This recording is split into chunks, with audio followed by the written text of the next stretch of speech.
This man, no, wait, I'm sorry. This man has a story that just utterly bewilders me.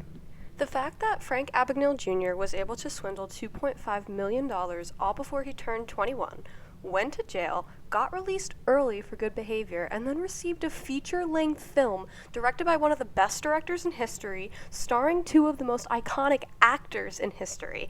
And if that wasn't enough, 9 years after the film's initial release, a full-fledged musical starring two Broadway standouts was created in honor of this criminal. It's insane. But the real-life Frank Abagnale Jr. aside, today I want to dive deep into the fictional portrayal of this legendary twisted celebrity. When combing over the two major stories this man is forever bound to, you can find what really drove Frank Abagnale Jr., the character, to his life of crime. Of course, it sounds a bit preposterous that an upper-class white boy would want to leave behind a promising future in favor of forever perpetuating a lie, but when you look closely, you can see how Frank's surroundings influenced his behavior and drove him to the ultimate full-fledged criminal lifestyle he engaged in through most of his young life. So what exactly indefinitely swayed this intelligent, charming young man to pursue a fallacy, a life that would force him to reckon with the darker parts of himself, a life that would keep him captured in a lie? The people most responsible for sending Frank into his emotional turmoil and thus his delinquent actions are none other than his parents.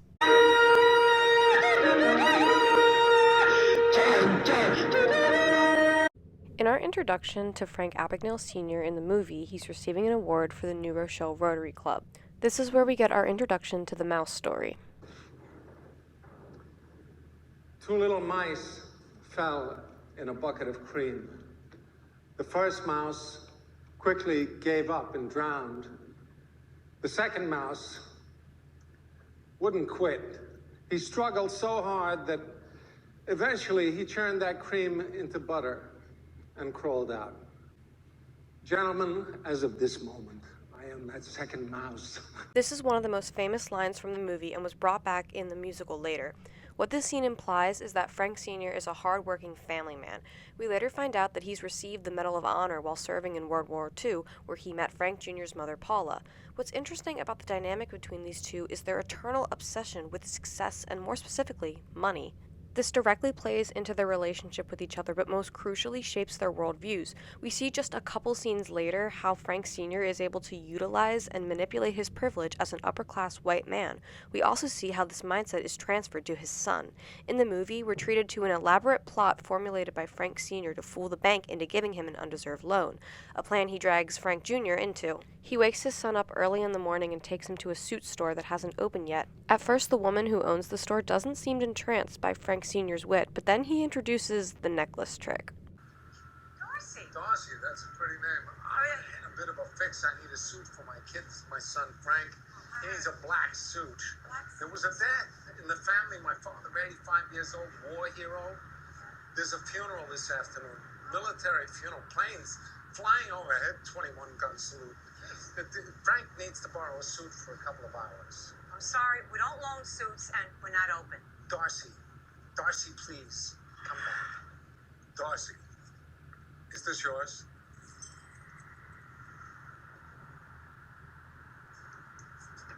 I just found it in the parking lot. Must have slipped right off your neck. I love this scene. Okay, yeah, both portrayals of this story do not represent women in a flattering light, which I personally feel is only fitting. This is a film about privilege above all else. The story of a man who was able to fool multiple industries for years because of his confidence, charm, and most notably, privilege. Frank Jr. cons several women throughout the film, an attribute he picked up from his father, clearly. We see Frank Jr. perform the necklace trick later in the film when he impersonates a pilot. To Frank Sr., women are just another amenity, a reward for his affluence given to him by the privilege he so masterfully orchestrates. The audience is fooled, just like Frank, into believing that this is a picture-perfect family fueled by love and diligence. The film pulls back the curtain much later. In the musical, however, we're treated to the best song in Broadway history. Personal adoration aside, The Pinstripes Are All That They See is 3 minutes and 8 seconds of all the introduction we need to Frank Sr.'s character. He explains to his son that the key to success lies with what's on the outside. Sounds like the opposite of something a good parent would tell their child. In the first verse of the song, Frank Sr. tells the story of his first encounter with his future wife, priding himself on not his intellect, but his uniform. Through the haze of champagne, did you notice my brain or my college degree? Kid, what she saw was a uniform through the dirt and debris. Yes, those ladies gave thanks to us visiting Yanks, 'cause pinstripes are all they see. The rest of the song features the sultry vocals of Tom Wopat describing the 3 professions Frank Jr. will later have in the show. 3 professions that require years of training and dedication, but are claimed to all be rooted and exemplified by the uniform, according to Frank Sr. This is clearly something that Frank Jr. takes to heart. Right after this song, Frank Jr. sings a brief reprise and starts his junior year in high school, where he impersonates a substitute teacher by wearing his old prep school uniform. This happens in the movie as well. Because of his poignance and confidence, Frank Jr. is successfully able to fool his class. When the school catches on and calls in Frank's parents, they put up a front to the principal, but when they're dismissed, Frank Sr. just looks at his son and laughs with him as if this facade is some sort of inside joke. He not only doesn't reprimand this behavior, he actively encourages it. By giving his son this twisted advice his entire life, he's led Frank Jr. to believe that true success and the rewards that come with it are achieved by scheming your way to the top. Something that Frank Jr. proves to be better at than his father. Shortly after the Abagnale family's picture-perfect introduction, the film reveals the active state of denial Frank Sr. has locked himself into. His schemes finally catch up to him, and as a result, his family is forced to sacrifice the lavish lifestyle they're used to. Frank Sr. sells his car, insisting that the guy who bought it paid way more than he did, a way of shifting blame and justifying his reasoning, rather than grappling with the fact that his days of manipulating and conning his way out of undesirable situations are over. The Abagnales are forced to move to a small apartment, and Frank Jr. now has to attend public school. Shortly after their significant financial loss, Frank Jr.'s mother divorces Frank Sr., which both in the musical and film are the final straw setting off Frank Jr.'s delinquency. He runs away from home, swearing to himself that he can bring his parents back together if he's able to become as successful as his father once was. So what's Frank Jr.'s master plan? Partaking in the exact same criminal behavior that landed his father in this situation in the first place. In the film, we're given a montage of Frank Jr. lying to numerous banks, trying to receive loans just like his father purposely coached him to do so. The banks aren't falling for Frank Jr.'s tricks until he sees a Pan Am pilot strolling through the bank with multiple flight attendants on his arm and receiving service immediately. Using checks that his father gave him, Frank Jr. begins an elaborate plan to pose as a pilot despite the fact that he's never gone to flight school. Remember, this kid is still in high school, and he was able to accomplish all of this in a very short period of time. Throughout the film and musical, Frank Jr. stays in touch with his dad, sending him letters that only focus on the positive aspects of Frank Jr.'s life. I can't imagine he told his dad that he scammed a hooker out of $400, but who knows, seeing how close these two are. It's important to note that Frank Jr.'s main motivation for his actions is to bring his family back together and, most importantly, make his father proud. In The Pinstripes Are All That They See, you can literally see Frank Jr. copying step for step his father's moves in the musical number. A perfect allegory for how Frank Jr. aims to replicate his father's successes. After Frank Jr. has been posing as a pilot for quite some time, he treats his father to a nice lunch where he gifts him a Cadillac and asks his father to drive by his mom's house. His father responds, Do you know what would happen if the IRS found out I was driving around in a new coupe? I took the train here, Frank. I'm taking the train home. All right.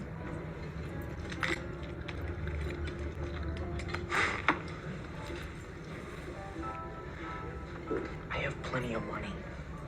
You know, if you never, ever need anything.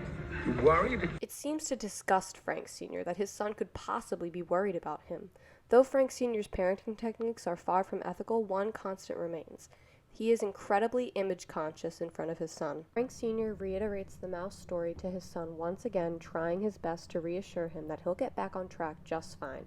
Frank Jr., having nothing but unconditional love and respect for his father despite his numerous lies, promises to get it all back for the family, and like father, like son, he plans to do it through scheming. At this point in the musical adaptation, Frank Jr. aims to reassure his father by singing Butter Out of Cream, breathing musical life into the mouse story. Once again, throughout the song, we can see how Frank Jr. is buried under his father's spell. That pop, all it takes is a scheme. So if you land in the gutter, just make butter out of cream. So interesting how Frank Sr. uses the same manipulative tactics on his son that he uses on complete strangers, namely making up stories and cementing himself in utter denial. Which begs the question, how does Frank Sr. view his son? One of the frequent questions I grappled with while researching both the film and the musical was that of the love Frank Sr. has for his son. Does Frank Sr. actually love his family, or is it another trophy, another illusion of happiness? Or could it possibly be compensation for the fact that he didn't have a loving family while he was growing up? One of the most insightful songs in the musical adaptation is Little Boy, Be a Man, a conversation between Frank Sr. and FBI agent Carl Hanratty, who's tasked with catching Frank Jr. in the midst of his crime spree. The two lament about their childhoods, mainly how their fathers were abusive emotionally, verbally, and physically. Before the song breaks out, Frank Sr. tries to explain to Carl that he tried his best to raise his son the proper way, that he told him he loved him and showed him much more affection than his father ever did. But what Frank Sr. fails to recognize is that oftentimes actions speak louder than words. Frank Sr. is shown in the musical and film to be mostly an affectionate father, refusing to give up his son's whereabouts to the FBI. But in doing so, he's continuing the path of criminal activity that's led Frank Jr. to achieve his own affluence. See, to Frank Sr., success and morality never overlap. There's no ethical code that he abides by in order to affirm his financial stability and overall functionality. There is only his methodical planning and scheming, and without a shadow of a doubt, he has raised his son to follow those exact same procedures and with absolute intention. Do you think it was an accident that Frank Sr. brought Frank Jr. to all of his escapades? That he exposed his son to greed and manipulation from a young age? He was clearly trying to groom his son into becoming another version of him. He is Frank Jr., after all. After their duet in Butter Out of Cream and their nice lunch, Frank Jr. and Sr. don't see each other for quite some time. While Frank Sr. is salvaging what little he has left, Frank Jr. becomes a doctor where he meets a sweet, shy nurse named Brenda. Eventually, Frank Jr. starts working with Brenda's father at his law office in Louisiana. At this point, Frank Jr. is more than happy with the life he's built for himself. Sure, the foundation is compiled of lies and stolen money, but he swears his days of swindling are over. He ventures back home and joins his father at a rundown bar, still vying for hope that he can have his family back just as he remembered it. While Frank Jr. talks to his dad about his life and invites him to his engagement party, all that Frank Sr. is concerned with is a letter from the IRS demanding more money. He barely makes eye contact with his son at all throughout this scene until Frank Jr. for the first time sees his father for who he really is, a loveless, maniacal monster.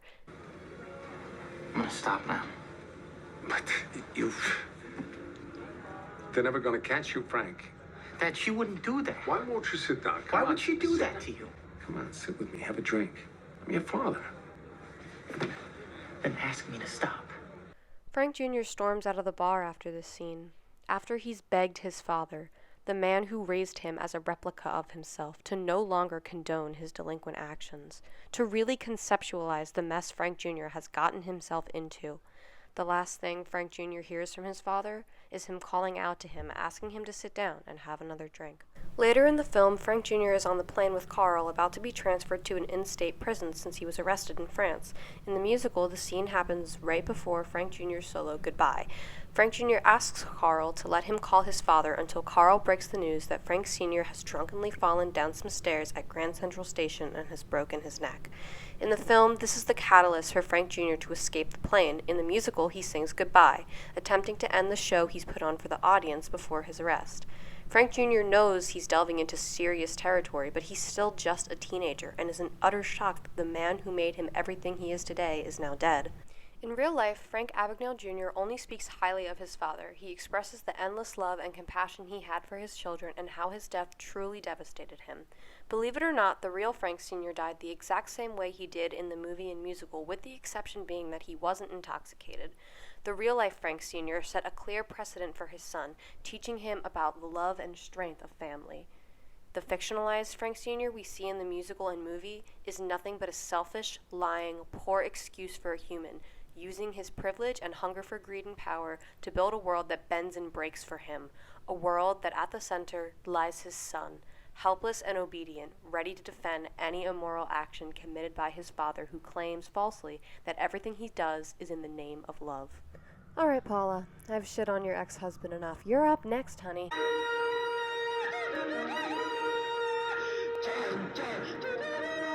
Compared to Frank Sr., we don't have a lot of knowledge about Paulette Abagnale in real life. The movie has only a couple scenes with her, but they're all very important. We see her at the beginning alongside Frank Jr. and Frank Sr. as he receives his Rotary Club award. Later, a picture-perfect Christmas is illustrated to the audience with Frank Jr. looking in awe as his parents dance together, like they did all those years ago. See, Paula Abagnale in the movie and the musical is from a small village in France called Montrechard. She was a USO dancer when she met Frank Sr. while he was serving. Now, as we've established, Frank Sr. is the type of man to lie and exaggerate to get what he wants, especially women. Frank Sr. explains to Frank Jr. multiple times throughout the movie and musical that once his eyes set on Paula, he told himself that he wasn't leaving that dance hall without her. And sure enough, before she knew it, 16-year-old Paula was being whisked away from the home she's known all her life to be married in the quote-unquote land of the free, with a husband promising prosperity and a better life from the one she once knew. For a while, Frank Sr. is able to cater to Paula's demands, which only increased due to Frank Sr.'s flippant attitude towards finances, at least in the early days of their marriage. Paula isn't in love with Frank Sr. She's in love with what he can offer her: pearl necklaces, fancy cars, and the ideal 60s family. Like Frank Sr. says in the song from the musical Don't Be a Stranger, I used to be a prince to her. And for once, Frank Sr. is absolutely right. Imagine you're living in a small confined village, dancing for handsy drunken soldiers every night until one of those soldiers picks you up and carries you across the sea to a land advertised as the most luxurious and prosperous place in the world. Your husband has high status in society, and by association, you're granted with all the lavish wonders that come with being an upper-class white American. Paula does receive some sympathy points for being yet another victim of Frank Sr.'s manipulation, but her passiveness throughout the film and musical proved to be extremely detrimental to her family, especially her son. I think Paula only having a few lines of dialogue and only appearing in the film for a few scenes was intentional by director Steven Spielberg to show that she wasn't really present in Frank Jr.'s life after the divorce. I'm literally using mostly footage from the musical because she is barely in the movie. It's a subtle and genius choice to represent Paula as a secondary character in a story that directly involves the life that she brought into the world. Before the divorce, Paula is shown to be a dutiful wife and mother, always supporting her husband and son. Once the IRS catches up to Frank's schemes and strips his car and house from him, Paula is seen sobbing intensely. This loss is even more traumatic to Paula because of her experiences in France. She doesn't want to return to the small life she had now that she's tasted luxury. She wants to obtain it for the rest of her life, and she'll do anything, even sacrifice honesty in her relationship and family to keep her spotless image and lifestyle. It seems that in her time spent with Frank Sr., Paula has picked up many tricks from his book, including utilizing her charm to manipulate the people around her. When Frank Jr. comes home from school one day, he catches his dad's colleague in their apartment talking to his mom. He never sees anything too graphic, but the implication is clear. Paula's response to accidentally exposing her son to her affair. You remember your father's friend, Jack Barnes? Hello, Greg, it's good to see you. Paula. Take care. Are you hungry, Frankie? I could make you a sandwich. Thank you. You're not going to tell him.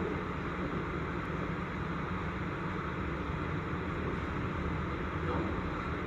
That's great. There's nothing to tell him. I'm going out for a few hours to visit some old friends from the tennis club, and when I get back, we'll all have dinner together, right? Do you need some money, Frankie? A few dollars to buy some comic books here. Take 200 soldiers in a tiny social hall. I was 16 years old when I met your father. I was your age. How could I know what I wanted, Dico? You wanted him. I did. Once. And I wanted to get out of France. In the movie, she doesn't mention her true intentions in terms of, marrying a guy you just met to see the possibilities of a new life to her son, which is why the musical deepens Paula's character development, but it doesn't excuse her actions. She ends up marrying the man she cheated on Frank Sr. with after Frank Jr. runs away from home, and she doesn't reach out to or hear anything from her son until Agent Carl Hanratty visits her home, cluing her in on what Frank Jr. has been up to. In the movie, their interaction is brief, but in the musical, Don't Be a Stranger serves as Paula's version of Pinstripes, giving the audience a true deep dive into her malicious character. Frank Sr. even makes an appearance vocally because he just has to have all the glory. The song is loaded with evidence of neglectful parenting. Carl in the audience listens as Paula sings about how she's not surprised of her son's criminal actions because of his father's influence, but when she looks inward, she can't bring herself to take any responsibility for Frank Jr.'s crime spree. Could I have been there more? Well, c'est la vie. Don't be a stranger. Tell him that for me. So you haven't seen your teenage son in years, and you've just been notified that he's wanted by the FBI, and your response is asking the FBI agent to tell your son, don't be a stranger? This is his mother. At least Frank Sr. bothered to keep in touch with his son and send him letters. Sure, Paula wasn't as close with Frank Jr. as Frank Sr., but as she expressed earlier in the musical, one of her goals once she got out of France, besides getting married, was to have a child. And it's not like she's disappointed in Frank Jr., she compliments him throughout the song. When Frank Sr. joins in, he realizes in his lowest state that his plan worked. In a cruel twist, all Paula did see was the uniform, and with it, the assurance of wealth and a traditional happy family. But soon, Paula tears off her husband's masks, and once she realizes he can't give her what she wants, she casts him aside, acting ashamed that she was ever even married to him. His father had a head for dreams, but not the Midas touch. His father had a million schemes, but dollars, not so much.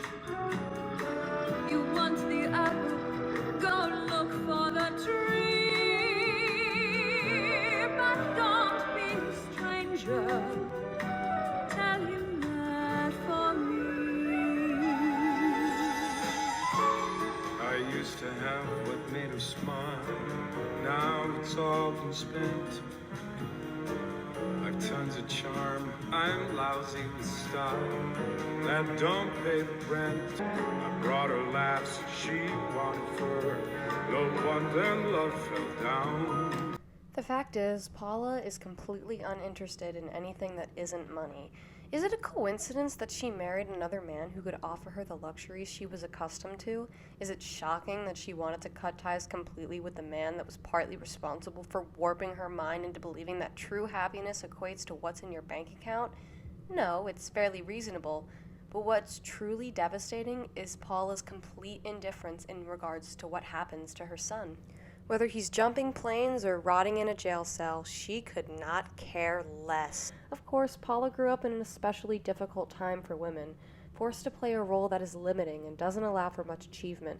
You could argue that Paula's spending habits is a way she copes with the misogynistic world around her, which is a fair assertion, but her views on wealth should have no interference with the relationship between her and her son. The fact that she outright abandons the thought of Frank Jr. and replaces him essentially with a new child is despicable. One of the most heartbreaking scenes in the movie follows Frank Jr. just escaping the plane. He travels to his mother's new house and sees her young daughter in the window, Frank Jr.'s half-sister.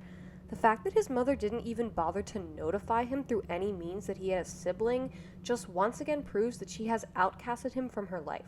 And don't tell me she couldn't because he was in jail. She could still send him a letter, or hell, maybe you could visit him. Maybe either of you could have visited your son in jail, parents of the year, considering that you guys are kind of the reason he's there in the first place.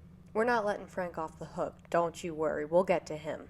Who knows, maybe Paula and her new husband Jack will do better by Frank Jr.'s half-sister, but that doesn't negate her treatment of her first child. A lot of people don't realize the effect neglectful parenting has on children and how it can alter their moral code and deplete their self-esteem. I think Frank had more problems with the latter. I mean, why would someone who looks anything like Leonardo DiCaprio ever have self-esteem issues? But Paula's focus on materials over the well-being of her son isn't a choice for a better life. It's just selfish. I'm not saying she should have stayed with Frank Sr. He can go slip down a bunch of stairs for all I care, but she should have made more of an effort to steer her son down a better path. It could have counteracted Frank Sr.'s teachings that success is achieved by manipulating your way to the top, but unfortunately, Frank Jr. was denied any good role models in his early life, and this is where we can see how Frank Abagnale Jr.'s parents truly failed him. From 1963 to 1969, Frank Abagnale Jr. wrote roughly 17,000 fraudulent checks and stole about $2.5 million. He was caught and then escaped from prison in 1971. When he was caught again, he was employed by the federal government to work with the FBI to help them catch similar criminals. The real-life Frank Abagnale Jr.'s story has been questioned time and time again, with his Wikipedia article and other witnesses going so far to say that his life of crime is almost entirely fabricated. But nonetheless, Catch Me If You Can remains an American classic, and it's all in part to this man's overconfidence and understanding of how systems work. More importantly, how he can exploit them. So why should we sympathize with the fictional version of Frank Jr.? Why should we take pity on a rich white boy who stole and lied his way throughout his teenage years? Throughout the musical and movie, Frank Jr. isn't really after the life he's made for himself. He doesn't want to be a pilot, doctor, lawyer, or criminal. At the heart of this story is a boy who just wants to be loved. It sounds cheesy, but combing through the evidence I've established, it's completely clear. With a father set on morphing you into a younger, slicker version of himself, and a mother who can't be bothered with you because she's too busy keeping track of the finances, Frank Jr. isn't necessarily the recipe for an undamaged, flawless child. Frank Jr.'s only goal is to bring his family back together, to rekindle the love that wrapped him in a warm embrace. The musical is a story orchestrated by Frank Jr. The opening number is framed as an introduction to a biopic that features people communicating their feelings by song and dance. Frank Jr. decides when to give the spotlight to other characters. He has all the control in the show, but outside of the show, he is nothing. Just a scared little kid who has his life, family, and freedom at stake. We see in the movie and the musical the pain Frank Jr. is in, despite all of the fame and success he acquires. The movie focuses on his flirtatious personality, one reason definitely being that he's played by Leonardo DiCaprio and sex sells. Another reason relates once again back to his father displaying similar attributes. But finally, Frank's multiple relationships, whether one-night stands or almost marriages, are a way for him to connect with people and feel the love that's disappeared along with his parents' former happiness together. Frank Jr.'s conception of love is so corrupted due to his parents' shallow relationship, but since it's what he's known all his life, he believes that a marriage based on lies, as long as it's filled with affection and intimacy, is viable. This is his major problem with Brenda, and why their relationship suffers. Frank Jr. deeply cares for Brenda, no doubt, but subconsciously he's entering a relationship with her for selfish reasons. He's made all his choices in the show for selfish reasons. In the song Jet Set, all Frank Jr. needs to see is a couple of hot stewardesses walking his way, and that instantly sprouts an idea. Things look better from above, so buckle up, next up is love. His desire for physical connection is even more overt in the song Doctor's Orders, which is just full of medical innuendos. My God. Still a banging song, though. Getting back to Frank Jr.'s relationship with Brenda, he's not just looking for a perfect wife. He's in search of the perfect family that basically abandoned him in his time of need. I know divorce is hard on people mentally and financially, but children face larger detrimental effects that often go unnoticed. In the song Our Family Tree from the musical, and its scenic equivalent in the movie, Frank Jr. does his best to fit in with Brenda's family, pretending to be Lutheran and a lawyer to impress her father. Notice that when Frank Jr. meets with his father again, he invites him to his wedding and declares that he's going to end his life of crime now because he's finally gotten what he's wanted. Not money, not fame, but a beautiful, kind wife and loving family. And then he has it all taken away from him because of his own decisions. There's an ironic heartbreak when Frank Jr. leaves Brenda at their engagement party to escape the clutches of Carl Hanratty. Obviously, this man is a criminal and we want him to pay for his actions, but the fact is he's still a kid who just wants an everlasting family that can supply unconditional love. In the end, Frank Jr. is left with seemingly no one. In his wake, he has destroyed every possible connection he could have had. His father is dead, his mother has moved on from the very thought of him, and he's left with no more options, no more support, and no more sympathy. Oh wait, I forgot about the quote-unquote villain of this story. Look at this man. How could you hate him? Look at his stupid dance moves. They're so perfect and cringy. Carl Hanratty is probably the most redeemable character in this entire movie and musical. He's not only fair in the way he treats Frank Jr. despite the cat and mouse game he's hooked him into for years. His dedication to honesty, morality, and correcting the wrongs of the world is downright admirable. Plus, he has the best joke and honestly best scene in the entire movie. What if I ask you a question, Agent Hanratty? How come you're so serious all the time? Does it bother you, Mr. Ambrose? Yeah. Yeah, it does bother me. Does it bother you, Mr. Fox? A little, I guess. Oh, would you like to hear me tell a joke? Yeah. Yeah, we'd love to hear a joke from you. Knock, knock. Who's there? Go fuck yourselves. Carl, unlike Frank Jr.'s parents, always provides him with good advice, fair treatment, and respect. Again, despite the fact that this man has managed to evade his capture for years and is solely dedicated to the opposite of what Carl has pursued his whole life. Their bond is the backbone of the show, providing a perfect amount of suspense and tension, all the while playing off each other without missing a beat. These two have a lot in common despite their vastly different outlooks on life. These two men just want to find their greater purpose and have a life filled with love. In the movie, it's revealed that Carl is a divorced father and has a young daughter, who he actually visits. Take notes, Frank's parents! But because things ended badly with his ex-wife, he doesn't get to see her that often. In the musical, The Man Inside the Clues gives us insight into Carl's life and how much it weighs on him. So many lives, but never at my own. The trail I left is such a damn cliche. The lonely wife, the house for sale, a million nights alone to wish you had the things you threw away. When Carl finally catches Frank Jr., at first he's satisfied with putting the man he sought after for years behind bars. But soon he realizes that Frank Jr. is too brilliant to rot inside a jail cell. He enlists Frank Jr.'s help at the FBI, and together they form an unlikely friendship. Through Carl's guidance, he's finally able to steer Frank Jr. on the true path to success, one that is achieved with integrity, discipline, and far from the skewed path that his parents raised him to be on. The real-life Frank Jr. and the agent Carl was based on, Joseph Shea, remained good friends once Frank started working for the FBI. This is reflected in Carl's character in the movie, which just goes to show you how free of judgment and how committed to justice and fairness Carl really is. If only all people in law enforcement could be like him.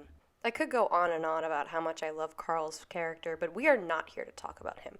We are here to talk about the terrible parents these people are. Just look how evil they are. They're dancing menacingly. With that, I hope I've provided enough evidence to illustrate to you how Frank Sr. and Paula Abagnale have attentively shaped their son through their manipulation, neglect, and overall horrible parenting choices. Now go watch Catch Me If You Can. It's a great movie. And God, please listen to the musical. I need more people to talk about it with. I wanna live, not just survive. I wanna tell my story live.